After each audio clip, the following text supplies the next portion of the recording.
things. But most of these other planets, they're already living in higher dimensions, fifth or above. And so what's so cool is that their houses, it's so much fun. They live in like the Pueblo Native Americans. They're kind of like these beehives. There's usually homes stacked on top of each other in like a cluster. But when you go inside the home, there's no things. There's no furniture or anything.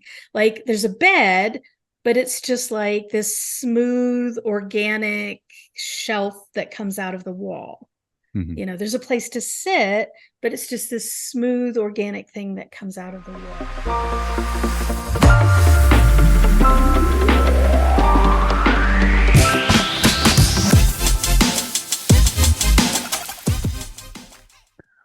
What's up, guys? Welcome back to another episode of Your Superior Self. Tonight, I have the world-class, renowned QHHT practitioner, Holly Duckworth. Thank you for taking the time, Holly.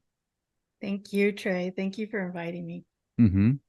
So we had a conversation earlier, right? I can't remember how long ago it was. It's been almost a year. Yeah. And I just love your energy. I love what you're about. Let's catch up. Let's do it on the fly. For the listeners and the viewers, I am burnt up. Just got back from the West Coast, got back from LA, and my lips are a little chapped and burnt, but I love it. It's like, I was kissed by I guess I don't know if I was kissed by the sun. It's like more like I was thrown into the sun, but yeah, just bear with me and be patient.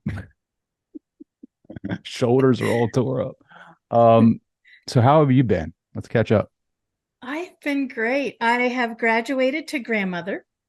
Oh, congratulations. Since the last time we talked. Yeah, my daughter had a baby end of February, 2/22. Oh.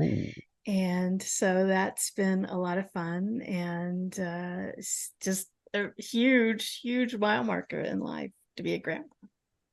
Yeah. Does that hit you a little different, right? Like I just turned 40, right? Like yeah. 40 hits hard for me anyway. But being a grandmother, did that hit different for you? It didn't hit hard. It hit deep. Let's put it that way. Just the love.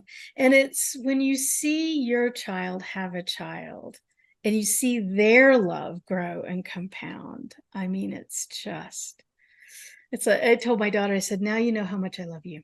It's not possible to I don't think it's possible to imagine the depth of love that your parents have for you until you're a parent. And then you're like, oh, well, that's how much they love me. Oh, yeah. Wow, that's just so amazing. New book coming out, right? Like, so you're birthing another baby here. The second book, number 2. Yes. Talk about that.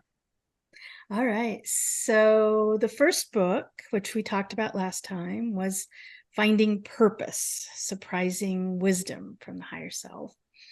And this is a book of it's a compilation of over 400 QHHT sessions and the answers to what is my life purpose, what is my life lesson, and how do I commune with the higher self. And I didn't realize it when I wrote that book, but after that book was published, I was told from the higher self that actually it's a trilogy.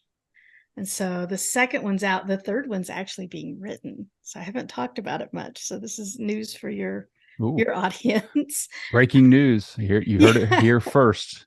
Yeah. Trilogy. So number 2, that's out now, just came out, is Finding Forgiveness, Surprising Healing from the Higher Self. And so we use forgiveness in quantum healing hypnosis technique a lot. The higher self, the entity we're speaking to in a QHHT session, wants to use forgiveness a lot. I think the session I had today, they recommended forgiveness 3 different times in 2.5 hours. And so the higher self gifted me with this 4 very delineated, recipe-driven, 4-step process for forgiveness. And when the information started coming in, I'm thinking, oh yeah, Everybody says you need to forgive, but who tells you how to forgive, right? Yeah. What's the process? Do I just say, I forgive you, and that's it? That's all you need? Sorry, there's a train coming through in the There's background. a train or a train. There's a plane going by me, so it's kind of weird. Okay. Okay. Transportation. Yeah. We'll transport.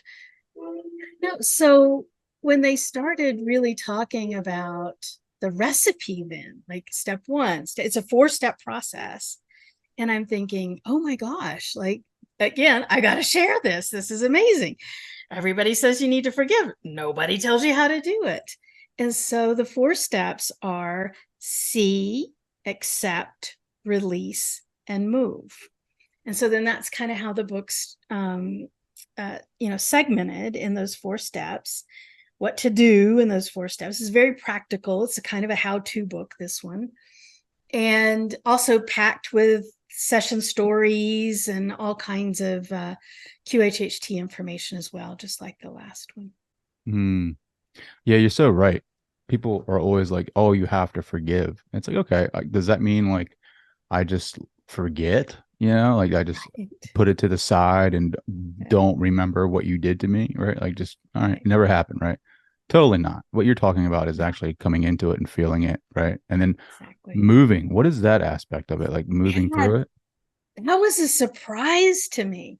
So, yeah, it is forgiveness. That the higher self is very clear. Forgiveness is not forgetting.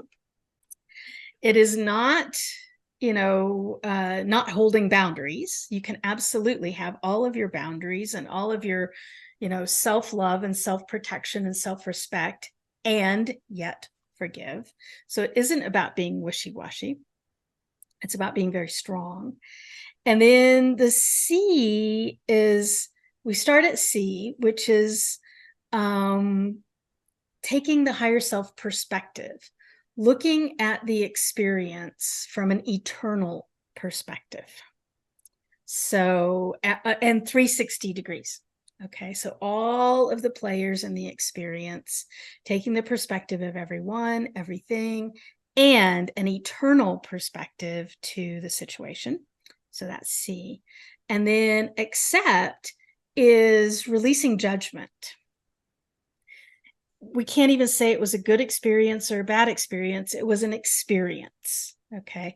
Now, we're humans, we're mammals, our body holds trauma. It's just a part of it, an integral part of our mammalian nervous system. And so our bodies and our ego can certainly register the experience as traumatic.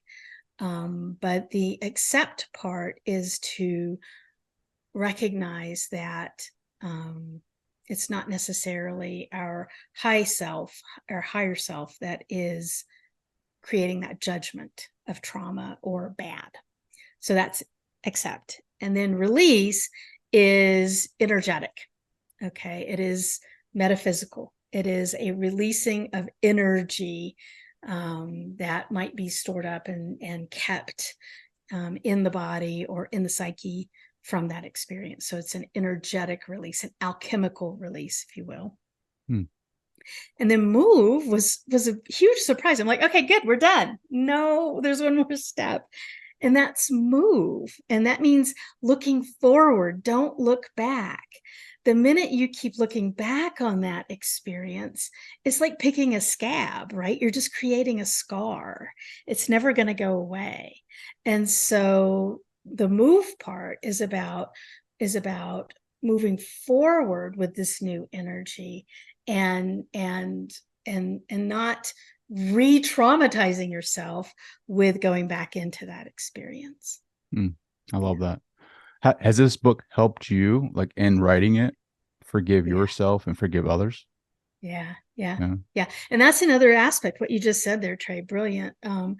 The other thing they want to make sure that people understand is there's 3 aspects of forgiveness. I forgive the other person, I ask for their forgiveness, but actually what they say is, most importantly, I forgive myself. Hmm. And a lot of times we forget that 3rd piece as well. But yes, absolutely, absolutely. And probably most importantly, that last one, Yeah. Sure. Does this information come through your clients um, from their higher self, or is it like, are you going into a meditative state and the higher self, your higher self speaking to you when you write this book? Yeah. Yeah, great question. So a little bit, just for those who don't know what QHHT is, so I'll back up A little there. refresh. Sorry, I need some context here. If they listen to you, they probably already know. But quantum healing hypnosis technique, that's Dolores Cannon's hypnosis technique. And so QHHT, you only ever have one session, but that one session is 5 to 7 hours. I spend one day with one client. And the client comes in with all the questions they want to ask the higher self. And the higher self is just the eternal aspect of you. It has lots of names: soul, superconscious, true self, higher self. I like to say higher self. They don't care what we call them. And so the client comes in with all the questions. So these are questions about physical healing, emotional healing, life decisions, relationships, past, present, future, doesn't matter. They come in with a big list of questions. We spend a couple of hours making sure that I understand not only the questions, but the context around the questions. Then we go into the hypnosis, and the hypnosis is 2 to 3 hours. So it's a very, very, very deep level of trance. And that's where all kinds of miraculous physical healing happens, emotional healing, and things like forgiveness happen, with the higher self facilitating then that healing for that individual. The higher self is speaking to me through the client. So basically, they're channeling their soul in this deep state of trance. And then I'm having a conversation with the higher self to get all of the questions answered, to have a conversation to answer those questions. And then all that's audio recorded. And then the client listens to that recording then over and over and over again for their healing and for their moving forward. So I do this 4 to 6 days a week. Most weeks of the year. So I haven't counted, but somewhere between 1,500 and 2,000 sessions. I've been doing this for over 10 years. And so forgiveness is used a lot, like a lot. And so pretty early on, I started to discern the importance of forgiveness. And then I started asking the higher self, what are you doing? So you're processing forgiveness. Like, what does that mean? And I guess I'm just innately, ridiculously curious, or I don't mind poking the bear and asking the quote unquote stupid questions. And so I started discerning some patterns. And then I had a friend who would let me put her under and have direct connection then with the higher self to kind of work out the details and the nuance of the 4-step process. So, Wow. yeah. That's pretty cool. Yeah. Do they mention like is there a commonality of why we don't forgive, right? Like, or we have problems forgiving, period? Like we need a 4-step process. Like, did they lead into why that is? Yeah. So we talk about, in the book, I talk about trauma, of course. And like I just mentioned, it's an innate part of the mammalian nervous system. If you think about it, I mean, humans are mammals, and we're actually very strange mammals. There aren't very many mammals like us, in that we are predator and prey.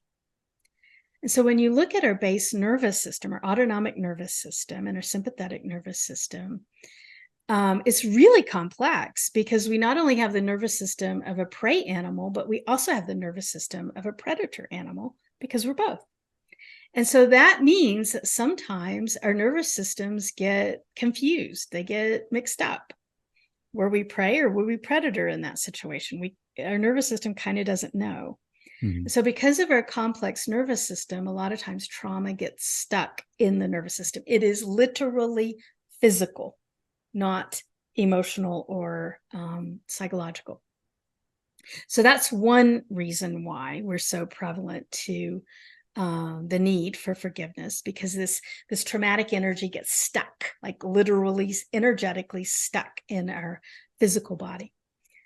Then as humans, because we're social animals, guess what we get to layer on?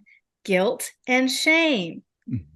Our society is a master at creating experiences of guilt and shame for us. It's become an inherent part of our society.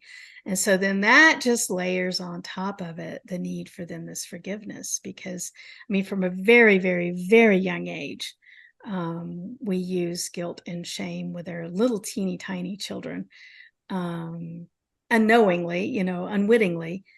We're so programmed into it, we don't even realize we're doing it. And then that builds up again this trauma energy that needs the process of forgiveness for healing. I love all of that. Right. Yeah.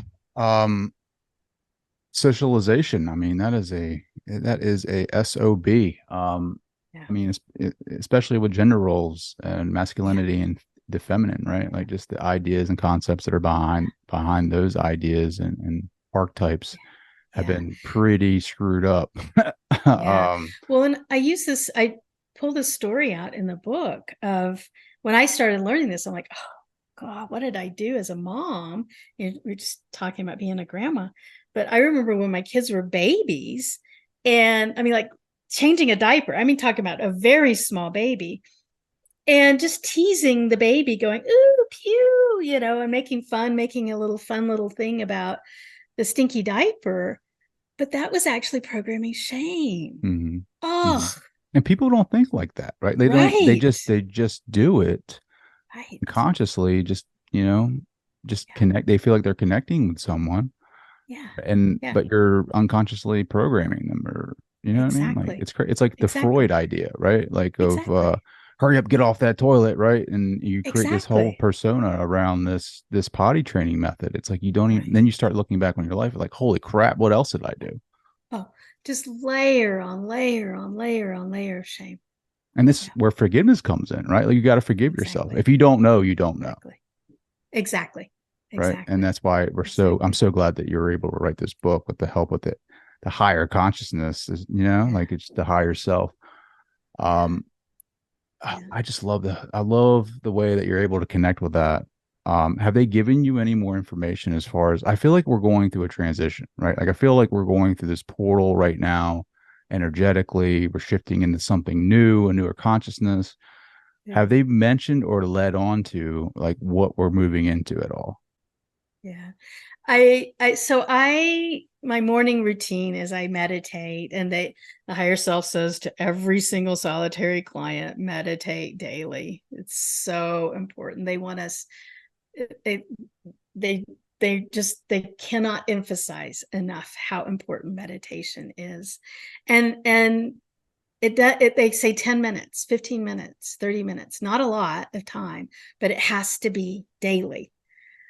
So I take their advice. I meditate daily. And then usually right after I meditate, I grab it here. I use my pendulum Hmm. and I do some talking. Okay. And I have some higher dimensional beings that I converse with. And I was conversing with one of them just what is today? Wednesday, Monday. I was just doing this Monday. And I said, hi, how are you? And he said, they always spell phonetically, because I'm doing the pendulum with the ABCs and all that. And he said, excite, ECITE. And I'm like, okay, excited. All right. And I said, why? And he said, shift, SHIFT, shift. And so they see it.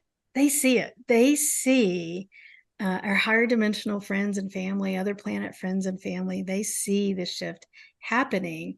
And I think if we spend half a second just looking at things, we see it too. We Oh, see I it see it too. for sure. Like I feel it. I Yeah. feel like there's something Yeah. big that is going to happen. Yeah. And I don't know what it is. That's my excitement around it, right? Like I keep hearing about this new earth, and you're very Mhm. up to speed on Dolores's work with the new earth, right? And I'm just Mhm. curious, like what would that look like? Right? What would the new earth Mhm. look like today, right? Like Right. has the higher self given you any kind of like behind the scenes. Absolutely. Yeah. Absolutely. Absolutely. So a lot of things we know. So it's about the earth. It's not about humans. It's about the earth as a sentient being, Gaia herself. We just happen to be sitting on top of her, so we're along for the ride. But it's really about her, not us. Hmm. And she's going through an evolutionary process. So she has been heretofore in the third dimension, and as a place for all kinds of beings to experience the third dimension. So what does the third dimension mean? It means duality, good, bad, high, low, rich, poor, all kinds of extremes of black and white, duality, and a place of fear. Fear is a great teacher, and the third dimension is a great place to learn through fear. And what else is in the third dimension? Time. The experience of time is a third dimensional experience and a fourth dimensional experience. And so all of these kinds of things we get to experience if we choose to incarnate in a third dimension plane. Well, the Earth has decided herself to evolve into a fifth dimensional plane. And so then a lot of these things go away. Duality goes away, time goes away, and then our physical bodies will change to be in the fifth dimension.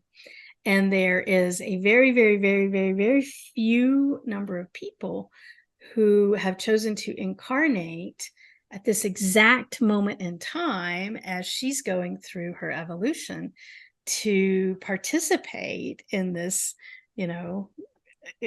roller coaster of roller coaster rides as she shifts dimensions to experience what it's like to be a human on the face of the earth as the dimensional shift happens.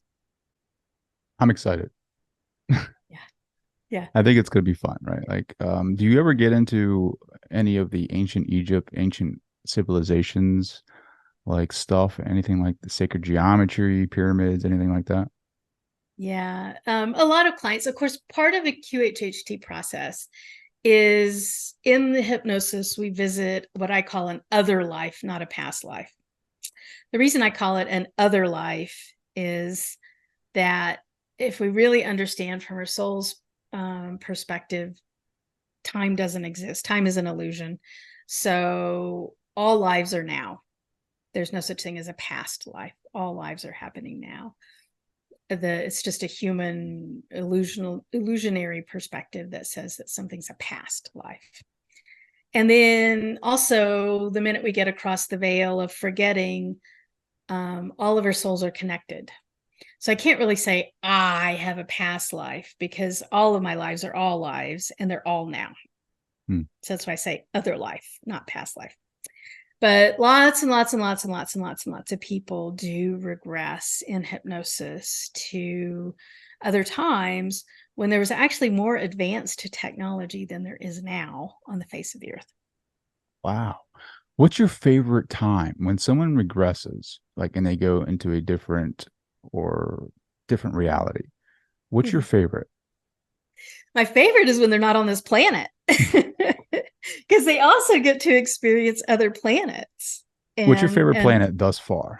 Well, they don't all have names. Very, very few of them have names. I mean, you hear in spiritual realms, oh, I'm Arcturian. Oh, I'm Pleiadian. Oh, I'm Lyran. It's like, okay, that's 3 out of 3 billion other planets. Most of the time when I'm asking, oh, so what do you call your planet? Then they'll say humans don't have a name for it because we've never seen it. It's so far away. We don't have a construct for it. So there aren't really names. But most of these other planets, they're already living in higher dimensions, 5th or above. And so what's so cool is that their houses, it's so much fun. They live in, a lot of time, not always, but a lot of times, they live in like, they're kind of, oh, I know what it's like.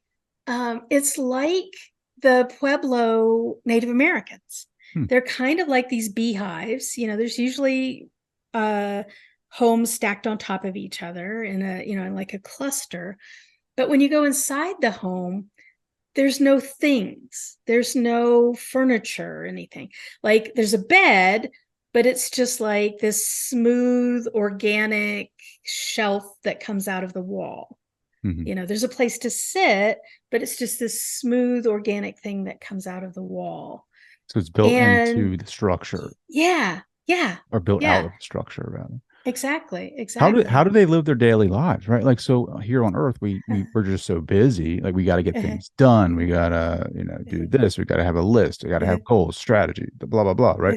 How do other beings live their daily lives? Is it more? Is it similar? Right? You said their houses were similar to um, a certain culture. Is it similar to those ancient cultures, like as far as indigenous peoples, where I Yeah, feel like they were more connected to everything back then, right? yeah, Like, and or still absolutely, now, right? absolutely. One of the remarkable things is they usually don't eat, or if they eat, it's very ceremonially, because their bodies are just capable of absorbing the energy that the physical body needs just through absorption, right? Not without ingesting something. So nobody's involved in, like, nobody's a waiter or a cook. They don't have to do that. But they do. There are teachers. Absolutely. There are schools and teachers. There are healers. There are people involved in transportation, people involved in information, people involved in communication. Absolutely. A lot of the same jobs that we might have. Mm-hmm. Absolutely.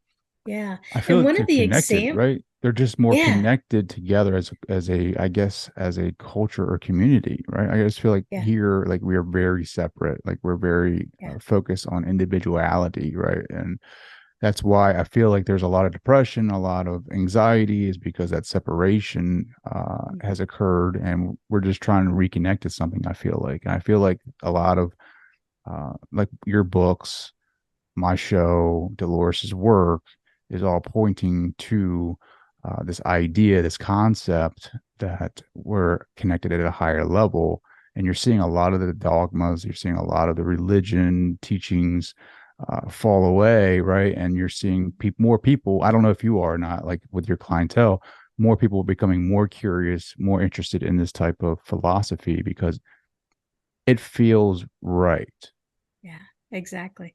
I'll give you the perfect example. We can see the earth shift in front of our very eyes. And it also connects back to what I'm informed about with some of these other planets, and that is the education system. Hmm, And I think you've got kids in the education system, and it's crashing. sure. It's crashing. COVID was a big crasher of the education system, a shifter of the education system. But I teach in higher education, and I see it. I see it crashing. It's not working anymore. And what we're beginning to realize, which is what a lot of these advanced multidimensional beings already realize, and our indigenous cultures realized, is that when we need to educate a young person, the teacher has to meet the young person where they are, not Hmm, vice versa. And our whole education system's been, well, you're 9 years old, you're in third grade. Oh, you're not, that's not working for you. Something's wrong with you. Right.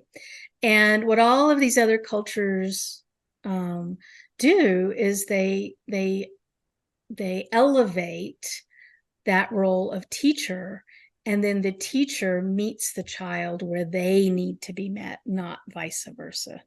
And we see this in our public education system. It's just a warehousing. It's a warehousing of kids. I'm going to stuff you over here so I can go to work. And if you don't happen to work in that warehouse, where on whatever shelf we decided to put you in that warehouse, then something's wrong with you. Oh, by the way, here's an Adderall pill you can take to try to live through it, and then we'll deal with the trauma later. sure. Will Yeah, destroy the right side, right? Like your right brain side of you that is very abstract and very creative, right? And it's connected to the divine feminine to make sure we structure your life more and make sure that you comply with everything we're trying to yeah, do and live this false narrative, this wounded masculinity esque life, right? And Right.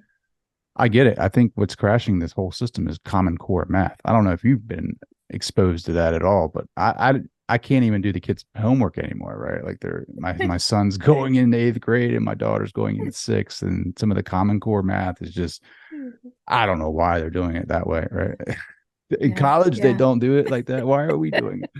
Uh, but that's But I beside. think, I mean, we see this massive groundswell of homeschooling in the US anyway. Sure. Yes, yes, that's right. Who else can meet the child where they are other than the mother and the father? Hello. Mhm.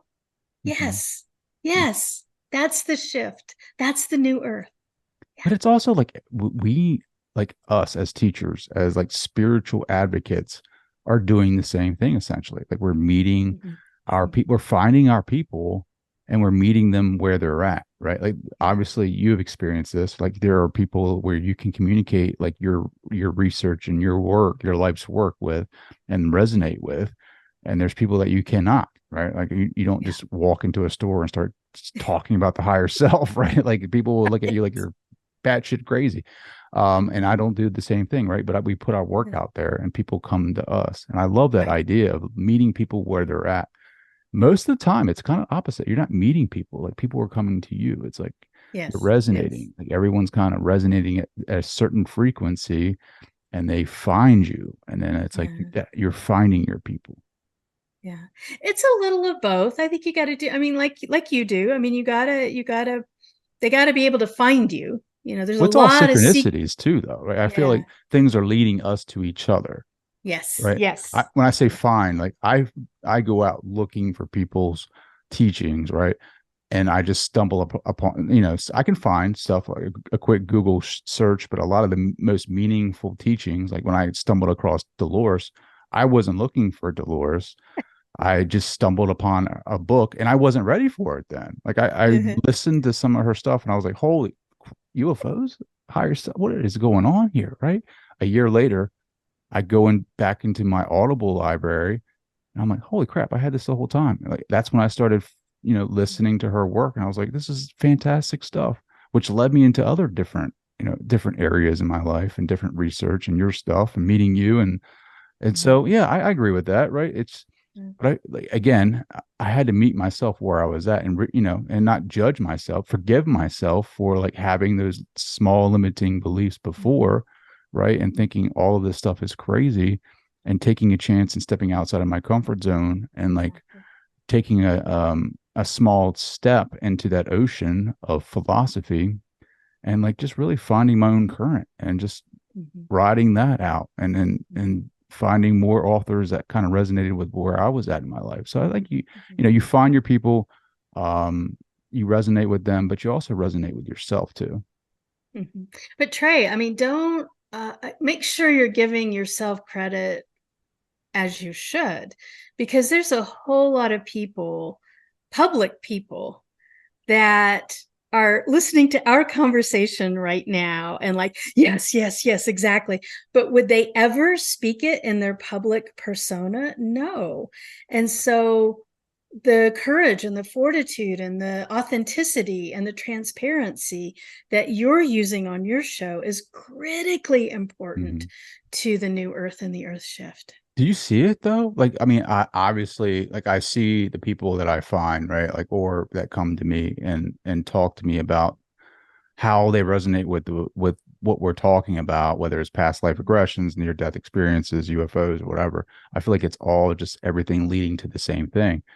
But have you found it to be common where you're at, where people are becoming more curious, like publicly? Yeah. Yeah. So, as I think I shared with you last time I was talking to you, up until a handful of years ago, I was a C-suite executive in a corporation. Like I wore the navy blue suit, right? The power suit.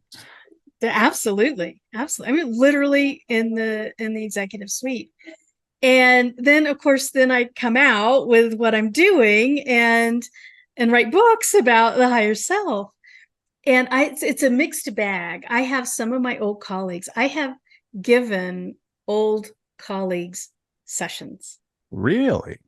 Yes, they How have did come that to see me. conversation start? Right. I want to know that. Like, how did you get to that point?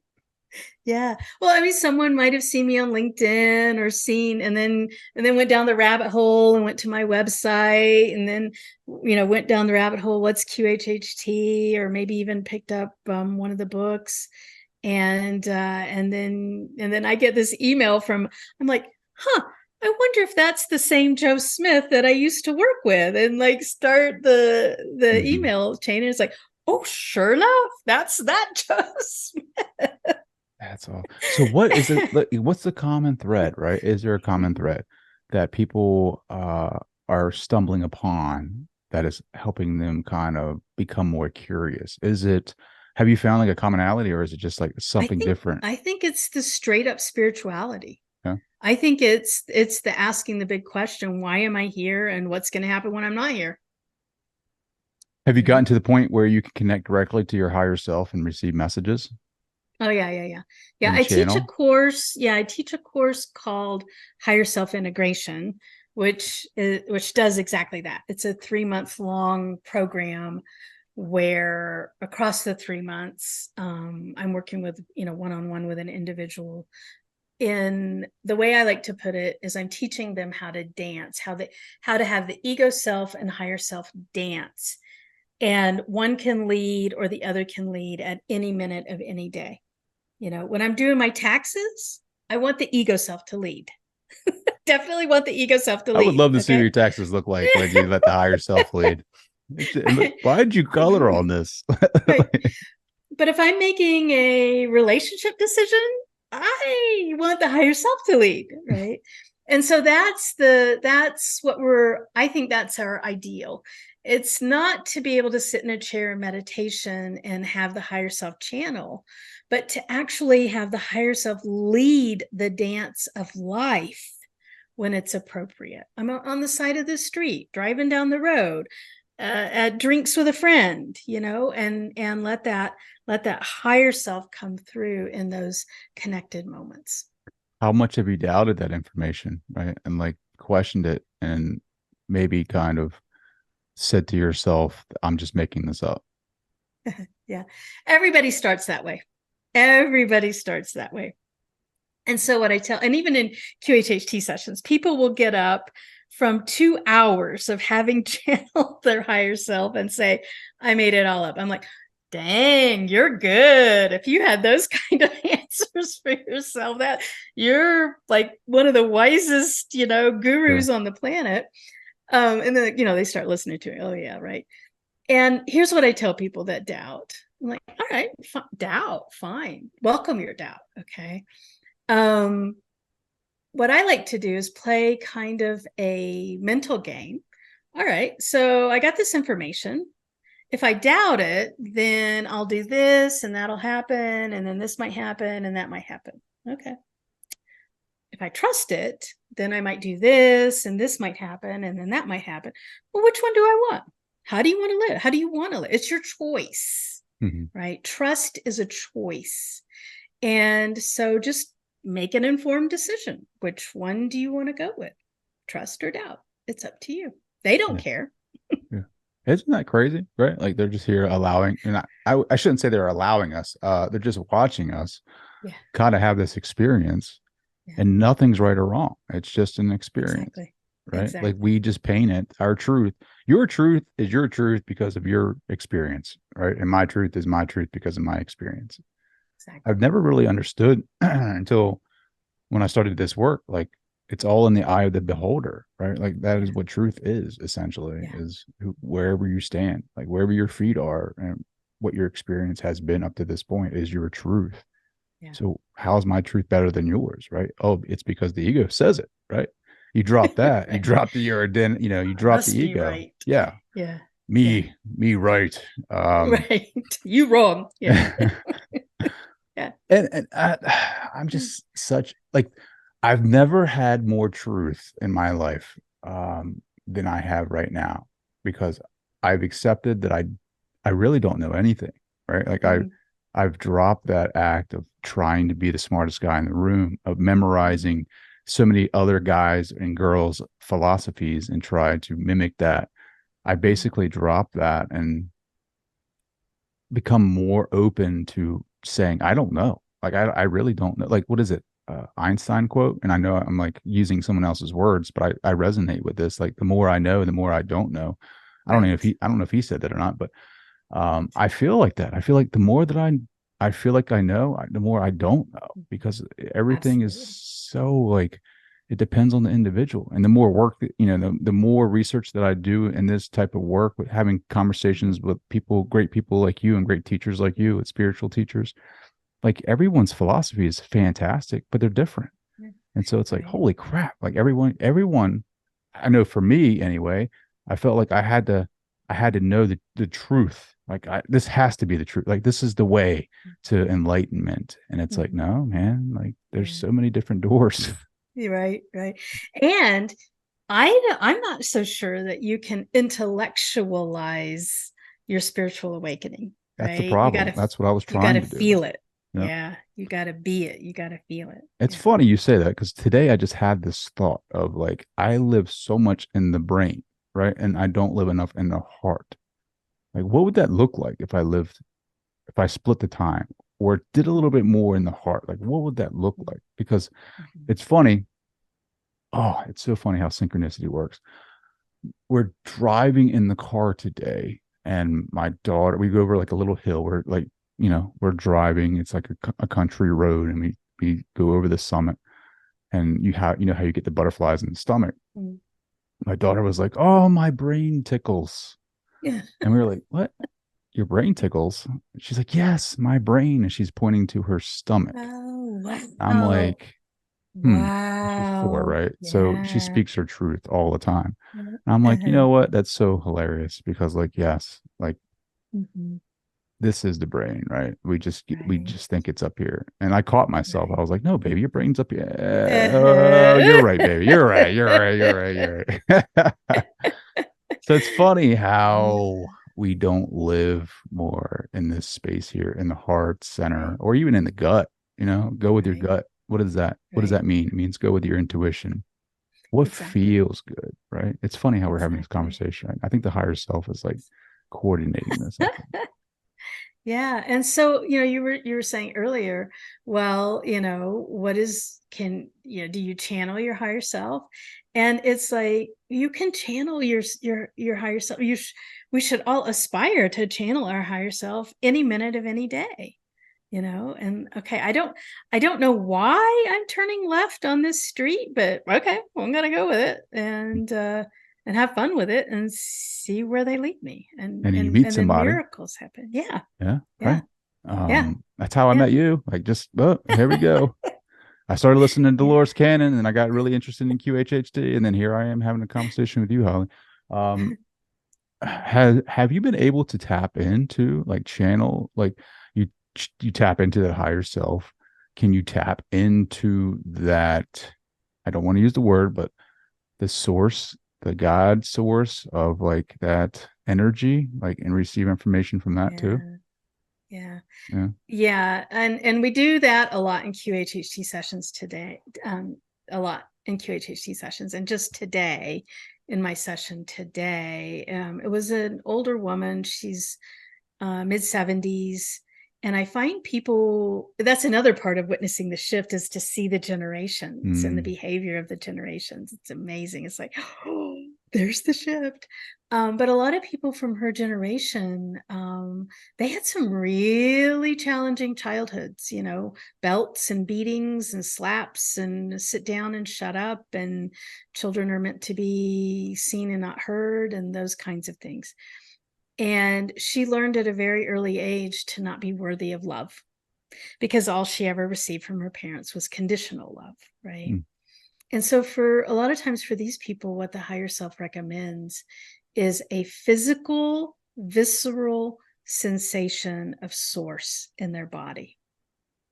So, we take a moment in that deep hypnosis, and I'll ask the higher self, can you have Mary feel source love as much as the body can take, because the body can take like one molecule of it, um just so that she knows, what that feels like, what real unconditional love feels like. And then usually 9 times out of 10, the client's like writhing and, oh, they're moaning I'm sure my office neighbors are like, what the heck's going on in What's there? Holly doing over there? Beating on the wall. What are you doing? But then the client will say when they come out, they're like, that was incredible. That was incredible. And I'm like, yeah, that's like one microscopic drop of what's actually out there. Have you experienced that for yourself? Yeah. Oh yeah. Yeah. Yeah. Yeah. Is it like Yeah. ineffable? Like, can you explain what that experience was like? It's here's how I would describe it. So I think it might be, I'm not sure, but I think it might be similar to the gamma brainwave state. I think when you're in gamma, I think it's similar to this, but you almost feel like your body's dissolving. Like you Hmm. don't like you don't have a body anymore. Almost like your body is particleizing. I don't know how else to say it, but like you're vaporizing, I guess. You're not, but it from the inside it kind of feels like that. Wow. That were you fearful at all? Mm-mm, No. no. Because like the because I have been hearing, right, the saying recently, like die before you die. I don't know if you've heard Yeah. that before. Yeah. Oh Like, and yeah, yeah, yeah, that's yeah. always been like, is it experiencing that ego death or like vaporizing? Like, is it the fear of the unknown? Like, does it relate to that at Yeah. all? Yeah. I think it's very important. I think that the concept that Jesus was actually trying to teach, the concept of resurrection, of course, also in QHHT, we have a lot of people that go back into those times and meet him and others. And it seems like this concept of resurrection is a metaphor, it's a metaphorical concept that, and that's the death before death. And so in a lot of ancient mystery schools, which Jesus was of the Essenes, which was an ancient mystery school, and Dolores wrote a couple of books about that. That was one of their practices, that they had spiritual practices that were about, sorry, there's another train. All good. Um, there were spiritual practices that had the individual, I won't say mimic death. It wasn't done as a mimicry, but to experience, literally experience near death, as a way of resolving the fear of physical death. And then once you've released the fear of physical death, then like your spiritual growth can accelerate.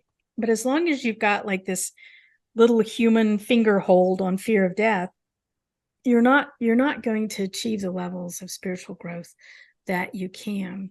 The Mhm. person that I like to read along this lines, who I think you'd really like, Trey, is a gentleman by the name of Freddie Silva, Silva. And he goes to all of these ancient sites, pyramids, Machu Picchu, all over the world. And he actually shows where cultures all over the world practiced this death before death experience as a part of their religions and their spiritual mystery schools. See how that just came into my reality? A guy I'd never heard of, but he's writing about death before death. I mean, that's just synchronicities. Carl Jung would be very thrilled. Have Yeah. you, speaking of Jesus's teachings, have you recently or have in the past had a client that was Jesus? No, I have a fellow practitioner, Diane Morrison. She regressed as Jesus. And Really? she and I just did a YouTube live. So you can go to my YouTube channel and see her conversation as she was talking about her experience as Jesus. I've had two clients that went as uh um women that were present. We think one of them was Mary Magdalene. It was that she didn't come up with a name in her regression. And another one may have been Mother Mary, but they were at the crucifixion. So did you And so do then, Diane's regression, or was you were just no, no, no, talking no, about it? no, no. We were just Mhm. talking about it. Yeah, yeah, When you yeah, have clients that go into these very famous archetypes, mhm. does the wisdom change at all? Does it feel different, I guess? No, and it No. kind of goes back to what I was saying earlier. Like, I'm a past life regressionist that doesn't believe in past lives. So they showed Diane, they gave Diane this in her session, in her hypnosis. They gave her this experience of being Jesus, and then what that felt like firsthand. Okay. But again, the minute we get beyond the veil, we're all one. Hmm. So someone else could also, who's alive right now, could also go into regression and say, well, I was Jesus. Well, who was Jesus? Was it Diane, or was it, Joe Blow over here? The answer is yes. We all were. We Hmm. all are. Okay. And so this concept of distinct souls at that soul level, we all have access to every life in the entire Akashic records, at the soul level, because at the soul level, none of us are separated.